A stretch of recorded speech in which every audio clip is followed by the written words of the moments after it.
আসসালামু আলাইকুম। মমতা রেসিপির নতুন নাস্তা রেসিপিতে চিড়া ভাজি রেসিপিতে সবাইকে স্বাগত জানাই।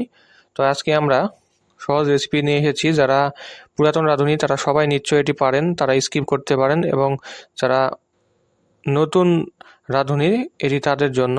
তো প্রথমে আমরা একটি কড়াই নিয়েছি, তারপর পেঁয়াজ ও কাঁচামরিচ কুচি করে কেটে নিয়েছি এবং এগুলোকে তেলে দিয়ে হালকা করে ভেজে নিয়েছি। তারপর আমাদের চিড়ার পরিমাণ বুঝে লবণ ও হলুদ গুঁড়া দিয়ে দিলাম। এখন ভালোভাবে নেড়েচেড়ে মিশিয়ে নেব এবং পেঁয়াজগুলোকে আরেকটু কড়া করে ভেজে নেব। তো এটি খুব ইজি একটি নাস্তা রেসিপি। যেহেতু আমি মাঝে মাঝে নাস্তা রেসিপি ছাড়তেছি, আপনাদের রেসপন্স খুব ভালো, সেহেতু এটিও নিয়ে আসলাম, মনে করলাম আপনাদের উপকারে আসবে। তো পেঁয়াজগুলো একটু কড়া করে ভেজে নিয়ে চিড়াগুলো দিয়ে দিলাম।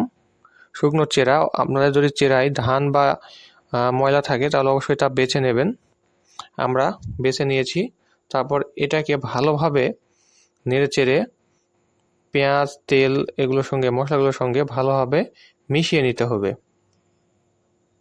অনেকেই শুধুমাত্র খালি চিড়া ভাজেন, এভাবে পেঁয়াজ বা কাঁচামরিচ দেন না, এভাবে তেমন একটা টেস্টি লাগে না।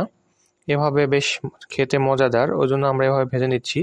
তো একটু সাদা সাদা আছে যেগুলো ভালো করে তেল পায়নি, তো আমরা আবারও অল্প করে একটু তেল দিয়ে দিলাম, দিয়ে আবারও নেড়েচেড়ে ভালোভাবে মিশিয়ে নেব যেন সবগুলো একরকম দেখা যায়। নিচে দেখতে পাচ্ছেন অনেকগুলোই তেলে ভিজে নি। তো এবারে ভালো করে নেড়েচেড়ে নিলে আশা করা যায় সবগুলো চিড়া সেম কালারে চলে আসবে। তো এভাবে ভেজে নিচ্ছি। অনেকে স্বাদ আরও বাড়তি করার জন্য এইখানে বিট লবণ অথবা ম্যাগি মশলা ব্যবহার করে থাকে। তো আমরা বাড়তি কোনো মশলা ব্যবহার করব না, ঘরে থাকা মশলাগুলো দিয়েই ভেজে নিচ্ছি।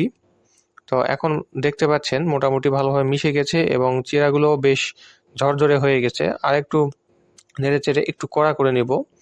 একটু লালচে ভাবটা একটু কড়া হলে খেতে বেশ মজাদার হয়। তো ভাজাটি প্রায় শেষ। এভাবে আপনারাও ভেজে নেবেন এবং ভিডিওটি ভালো লাগলে লাইক, কমেন্ট, শেয়ার করবেন এবং চ্যানেলটি সাবস্ক্রাইব না করা থাকলে, নতুন দর্শক হলে অবশ্যই চ্যানেলটি সাবস্ক্রাইব করবেন। তো সবাইকে ধন্যবাদ। পরবর্তী ভিডিও দেখার জন্য আমন্ত্রণ জানাই।